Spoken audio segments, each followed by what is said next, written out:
King acting విషయానికి వస్తే king సినిమాలో మీరు ఒక క్యారెక్టర్ వేశారు, మ్యూజిక్ ఇది చాలాసార్లు చెప్పారు, బట్ నేను ఒక వేరే రకంగా అడుగుతాను. ఏంటంటే మీరు అందులో క్యారెక్టర్ వేశారు, అంటే మిమ్మల్ని అంటే ఆ కామెడీ పాత్ర బ్రహ్మానందం గారు మిమ్మల్ని ప్రతిసారి ఆ సినిమా మొత్తంలో ఒక 10 సార్లు అంటారేమో, ఒరే శాస్త్రి ఒరే శాస్త్రి అని. అరే మన స్టైల్ ఏదైనా పాడరా శాస్త్రి. ఓకే గురుజీ, పాడు. లడికి లడికి లడికి నువ్వు తెరిచిన వెదిల్కి కిటికీ, లడికి లడికి లడికి నువ్వు తెరిచిన వెదిల్కి కిటికీ. అరే ఆపరా శాస్త్రి, లడికి తీసి తడికి పెట్టరా. తడిక ఓకే, తడిక తడిక తడిక నువ్వు తెరిచిన వెదిల్కి. అంటే చూడ్డానికి మాలాంటి వాళ్ళకి కొంచెం ఇబ్బందిగా ఉంటుంది, ఎందుకంటే మీరు అనొచ్చు ఇది నటన, దీన్ని అలానే చూడాలి అని అనొచ్చు. మీరు రెగ్యులర్ నటుడై ఉంటే డెఫినెట్గా మేము అలా అనుకునే వాళ్ళం, కానీ మీకు సొసైటీ ఒక స్థాయి ఇచ్చింది, గౌరవం ఇచ్చింది. అలాంటి క్యారెక్టర్స్ చేసేటప్పుడు డెఫినెట్గా ఏ కోట శ్రీనివాసరావు కూడా చేశారనుకోండి, డెఫినెట్గా అలాంటి ఫీలింగ్ కూడా మాకు రాదు. ఇప్పుడు ఎగ్జాంపుల్ చెప్తాను మీకు, అదేంటి సపోజ్ జేపీ గారు పొలిటికల్ లీడర్, ఆయనకు సపోజ్ యాక్టింగ్ చేయాలని అనుకుందాం, వచ్చి సపోజ్ ఏదో క్యారెక్టర్లో ఈ సినిమాలో ఫ్రాడ్ క్యారెక్టర్ వేసాడు అనుకుందాం, జనాలు డెఫినెట్గా యాక్సెప్ట్ చేయరు. అలాగే మిమ్మల్ని కూడా అలా ఎందుకో ఆ సీన్స్ అబ్రహ్మాండంగా ఉంటుంది, దాంట్లో ఎటువంటి డౌట్ లేదు, బట్ మీరు అలా చేయడం, మిమ్మల్ని మీరు డిగ్రేడ్ చేసుకోవడం అన్నది ఎంతవరకు కరెక్ట్? ఏమీ లేదు. ఇప్పుడు ఆ ఒక్క సీన్తో వచ్చే గౌరవం పోయే గౌరవం కాదు, దాన్ని పాత్రను పాత్రలాగా చూడాలి. Point number 1. అక్కడ ఏంటంటే మ్యూజిక్ డైరెక్టరు, ఆ మ్యూజిక్ డైరెక్టరు రైటర్ని ఎంత లోకుగా చూస్తున్నాడు అన్నదే విషయం, అంతే. ఓకే, పైగా మీరు ఇదంతా కూడా మీకు నా మీద ఉన్న అభిమానం, లేకపోతే నేను పాటలా సంపాదించిన గౌరవం దాని తాలూకు దీనివల్ల అది తేడాగా ఇవ్వాలనిపించవచ్చు. ఆ రోజు నేను అంత పెద్దవాడిని కూడా కాదు యాక్చువల్లీ అప్పటికి. ఓకే, అప్పటికి నేను బడ్డింగే. ఏదైనా కానీ ఆ పాత్రలో అంతవరకు దాన్ని చూడాలి, దాని మించి ఎక్కువ ఆలోచించకూడదు. లేకపోతే ఇంకోటి ఏదో చేస్తాం, దీనికి అంతులేదు, దీనికి అంతులేదు. అంటే సినిమా నుంచి బయటకు వచ్చి చూస్తున్నట్లు లెక్క మనం దాన్ని కదా. అదే దాన్ని పెద్ద ఆ పాత్ర నుంచి సిరివెన్నెల గారు ఎప్పుడు ఏం మానలేదా? సిరివెన్నెల గారు. ఓకే, అదొక పద్ధతి అంతేనండి. అక్కడ ఉన్నప్పుడు, ఇప్పుడు నేను రోమ్లో ఉన్నప్పుడు రోమంలో ఉండాలి అంతే. ఆ సినిమాలో నటించినప్పుడు ఆ సినిమా పాత్ర అది అంతే, అంతకుమించి ఎక్కువ దానికి పరిస్థితి ఆలోచించకూడదు.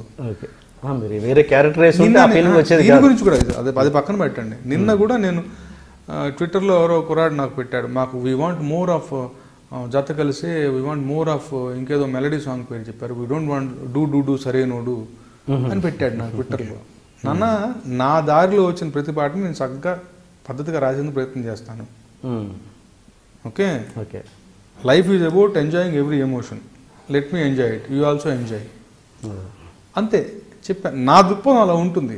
అక్కడ ఉన్నప్పుడు అలా ఉండాలి, ఇక్కడ ఉన్నప్పుడు ఇలా ఉండాలి. ఆ పాట రాసినప్పుడు జాగో జాగో పాట రాసింది నేనే, శ్రీమంతుడు శ్రీమంతుడు రాసింది నేనే, దిమ్మదిరిగే పాట రాసింది నేనే.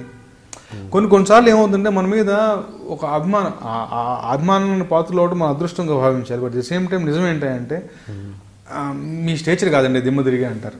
కమర్షియల్ సినిమాలో 5 పాటలు మంచి పాటలు వేస్తుంది, ఇది ఒక్కటి అలా పెట్టుకున్నారు ఒక పాట. సో సినిమా అంటే అందరూ చూడాలిగా, వాళ్ళ దృష్టిలో ఇప్పుడు మనకన్నా ఎక్కువ ఆలోచన ఉన్నవాళ్ళేగా డైరెక్టర్స్, ప్రొడ్యూసర్స్, హీరోలు. వాళ్ళ లెక్కల్లో ఆ పాటకి ఏదో పరమార్థం ఉంది అందుకని పెట్టుకున్నారు అన్నప్పుడు వాళ్ళ అడుగులు జాడలో వెళ్ళటమే నాకు కరెక్ట్. బట్ అలా అని చెప్పేసి అది ఫోక్లో శృంగారానికి కూడా ఒక చిన్న లీనియన్స్, ఒక కన్వీనియన్స్ ఉంటుంది, ఒక చిన్న లిబర్టీ ఉంటుంది, ఒక చిన్న ఇది ఉంటుంది. దాని అటువంటి రాసా అది మీ స్టేచర్ కాదు అంటే ఇక్కడ నేను రామజోశాస్త్రి అడ్డం పడకూడదు. అక్కడ వాళ్ళ అభిమానానికి నేను కృతజ్ఞుండి కాదంట్లా, బట్ అది పనులకి ఇబ్బందికరంగా ఉండకూడదు. అట్లా అని చెప్పేసి నేను ఎప్పుడు నిబద్ధత దాటి గీత దాటి రాయను.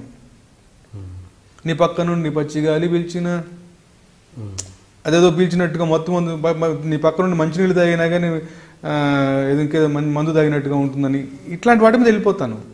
ఓకే, దాంట్లో ఒక భావం ఉంటుంది, ఒక ఇది ఉంటుంది. అప్పడంలాగా నన్ను కొరికి ఇలాంటి వాటి మీద వెళ్తాను. మరి బాహాటమైన ఇది రాయనుగా నేను. సో ఒక్కోసారి మన పర్సనల్గా మనం యాక్వైర్ చేసిన ఒక ఇమేజ్ కొన్నిసార్లు అలా ఆలోచింపజేసేలా చేస్తుంది. దాన్ని ఎక్కువగా మనసుకు తీసుకోకూడదు. మన భూమి కాళ్ళు భూమి మీద పెట్టి నడవాలి.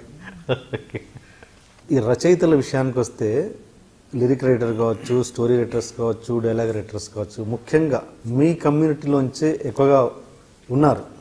అంటే అది బై డిఫాల్ట్గా వచ్చి ఎలా మొత్తానికి చాలా ఎక్కువ మంది మీ కమ్యూనిటీ నుంచి ఉన్నారు. ఉదాహరణకి పూర్వం నుంచి చూసుకుంటే ఆరుద్ర గారు, ఆత్రేయ గారు, వేటూరు సుందరరామూర్తి గారు, సిరివెన్నెల గారు, ఇప్పుడు మీరు, భాస్కర భట్ల గారు, ఇప్పుడు శ్రీమణి, కొత్త జనరేషన్ ఇంకా చాలామంది ఉన్నారు. అంటే దీనికి కారణం ఏంటంటే పాండిత్యం మీద ఎక్కువగా మీకు గ్రిప్ ఉంటుందనా, లేకపోతే ఇంకా ఏంటి దానికి స్పెషల్ రీజన్స్ ఏంటి? అంటే వేరే వాళ్ళు ఎక్కువగా కనబడరు, ఉన్నా కూడా పర్సంటేజ్ చాలా తక్కువ, దానికి ఏంటి కారణం? మీ ప్రశ్నలోనే సమాధానం ఉంది. మీ ప్రశ్నలోనే సమాధానం ఉంది. ఎలా?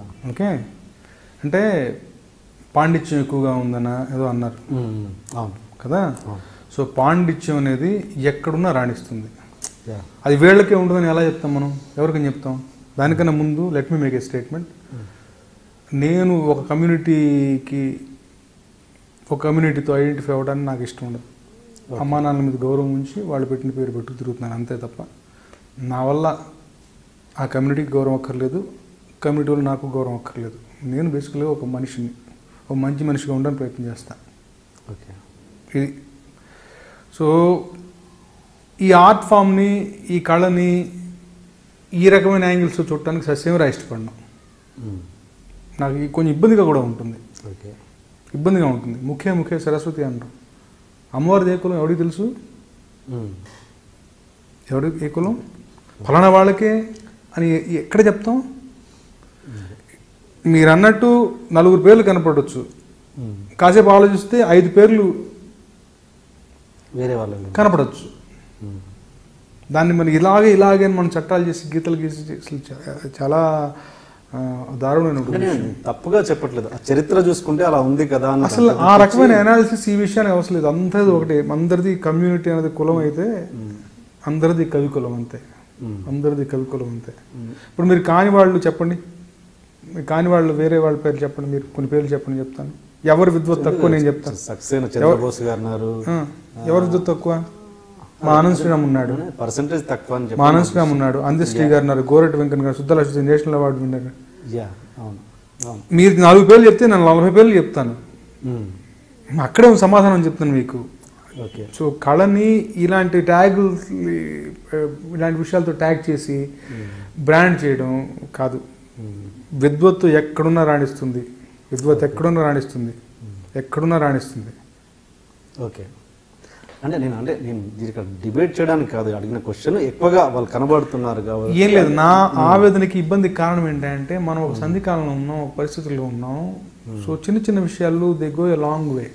చిన్న విషయాలు, కొన్ని విషయాలు సెన్సిటివ్గా ఉంటాయి, మాట్లాడుకోకుండా ఉండటం బెటర్. ఓకే. సో మనం అనుకుంటాము పీపుల్ హ్యావ్ యాక్చువల్గా చాలా ఎక్కువగా ఆలోచిస్తున్నారు, అంటే చాలా మంచిగా ప్రోగ్రెసివ్గా ఆలోచిస్తున్నారు. కొన్ని విషయాలు మర్చిపోయారు కూడా. సో కొన్ని ఇప్పుడు మారుతున్న పరిస్థితుల్లో మళ్ళీ మనం గుర్తు చేసి రేకెత్తించి అవసరం లేని విషయం. ఓకే. అక్కడ నిజంగా పాయింట్ ఉంటే మాట్లాడటంలో అర్థం ఉంది. అసలు నిజం కానే కాదు. అసలు ఏ రకమైన అనాలిసిస్ ఇక్కడ పనిచేయదు. ఏ రకమైన అనాలిసిస్ ఎక్కడ పనిచేయదు. నేను ఎక్కడ ఉద్యోగం నేను వస్తాను, నేను కలగన్నానా? ఏ పాలిటెక్నిక్ చేసిన బోస్ గారు వస్తారని కలగన్నారా? సెకండ్ ఇయర్ డిస్కంటిన్యూ చేసిన ఆనంద్ వస్తారని కలగన్నారా? పేపర్లో పనిచేసుకుని, ఈనాడులో పనిచేసుకుని భాస్కర్ వస్తారని కలగన్నారా? వనమాల గారు వస్తారని కలగన్నారా? ఎవరు వస్తారని కలగన్నారు? వచ్చిన ఇష్టపడి ఎవరు కలగన్నారు? భగవంతుడి బ్లెస్సింగ్ అంతే, వాళ్ళ డెస్టినీ అంతే. ఇక్కడ వచ్చి కూర్చున్నారు. దానికి మనం ఇదే మీరు చెప్తాను. మీ కమ్యూనిటీ అన్నారు, కమ్యూనిటీలో ఉండి విద్వత్తు ఉండి ఇక్కడ రాణించలేకపోయిన వాళ్ళు 4 పేర్లు చెప్తాను నేను. మనకు ఆ ఎగ్జాంపుల్స్ కూడా ఉంటాయి. అది వాళ్ళ ఫెయిల్యూర్ గానే కాదు, జస్ట్ ఇక్కడ ఈ వ్యవహారానికి ఒక గ్లామర్ ఉంటుంది, కొన్ని పద్ధతులు ఉంటాయి. అది మన శరీరతత్వంతో మనలో లక్షణాలతో సరిపడితే మనం ఇక్కడ ఉంటాం, లేకపోతే లేదు. అంత మాత్రం చేత వాళ్ళు తక్కువ వాళ్ళు కాదు, చిన్నవాళ్ళు కాదు, ఉన్నవాళ్ళు పెద్ద గొప్పవాళ్ళు కాదు. గొప్ప వర్క్ చేస్తారు కాదు, అంత మాత్రం ఇక్కడ ఉండటం లేకపోవడం అన్న దాని మీద ప్రాతిపదిక మీద మనం ఎవరిని ఇది నిర్ణయించడం. ఇక్కడ ఉండటానికి వేరే కారణాలు మనం ఆపాదించిన అవసరం లేదు కదా.